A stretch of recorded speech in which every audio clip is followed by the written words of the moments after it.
തിരുനാവായ ശ്രീ നവാമുകുന്ദ ക്ഷേത്രത്തിൽ കർക്കിടക മാസ വാവുബലിക്കുള്ള ഒരുക്കങ്ങൾ പൂർത്തിയായി. 24-ന് പുലർച്ചെ 2 മുതലാണ് ചടങ്ങുകൾ ആരംഭിക്കുക. 16 കർമ്മികളുടെ കാർമ്മികത്വത്തിലാണ് ബലികർമ്മങ്ങൾ നടക്കുക.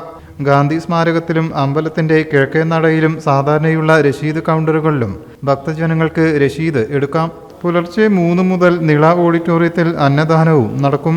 നവാമുകുന്ദ സ്കൂൾ ഗ്രൗണ്ട്, പടിഞ്ഞാറേ നടയിലെ 2ാമത്തെ പെട്രോൾ പമ്പിന് സമീപമുള്ള ഗ്രൗണ്ട് എന്നിവിടങ്ങളിൽ ഭക്തജനങ്ങൾക്ക് വാഹനങ്ങൾ പാർക്ക് ചെയ്യാം. കർക്കിടവാവ് ദിവസമായ നാളെ രാവിലെ 2:30 മണി മുതൽ ബലിതർപ്പണം തുടങ്ങും. ക്ഷേത്രത്തിലെ 16 കർമ്മികളുടെ നേതൃത്വത്തിലാണ് കർമ്മം നടത്തുന്നത്.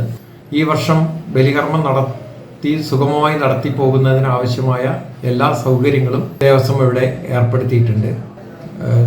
പാർക്കിങ്ങിനുള്ള സൗകര്യം, തലേന്ന് വരുന്നവർക്ക് താമസിക്കാനുള്ള ക്ഷേത്ര അനുബന്ധമായ സ്ഥലങ്ങൾ, അതുപോലെ തന്നെ സുരക്ഷയുമായി ബന്ധപ്പെട്ടുകൊണ്ട് പോലീസ്, ഫയർഫോഴ്സ്, വളണ്ടിയേഴ്സ്, മെഡിക്കൽ സംഘം, ക്ഷേത്രവും ക്ഷേത്ര പരിസരത്തും നിരീക്ഷണ ക്യാമറകൾ എല്ലാം ഏർപ്പാടാക്കിയിട്ടുണ്ട്. നേരത്തെ തന്നെ ബലിതർപ്പണത്തിൻ്റെ രശീതികൾ ക്ഷേത്ര കൗണ്ടറുകളിലൂടെ ലഭ്യമാക്കിയിട്ടുണ്ട്.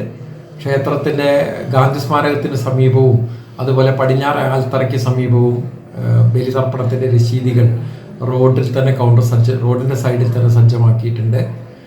ബലിതർപ്പണം കഴിഞ്ഞു പോകുന്നവർക്ക് നിള ഓഡിറ്റോറിയത്തിൽ കഴിഞ്ഞ നിരവധി വർഷങ്ങളായി കോയമ്പത്തൂരിലെ കുറച്ച് മലയാളികൾ ചേർന്ന് നടത്തുന്ന അന്നദാനം ഈ വർഷവും ഉണ്ട്. പടിഞ്ഞാറേ റോട്ടിലൂടെ വന്ന് പുഴയിൽ ബലികർമ്മം ചെയ്ത് അമ്പലത്തിൽ ദർശനം നടത്തി കിഴക്കേ റോഡിലൂടെയാണ് തിരിച്ചു പോകേണ്ടത്. News bureau, Tirur.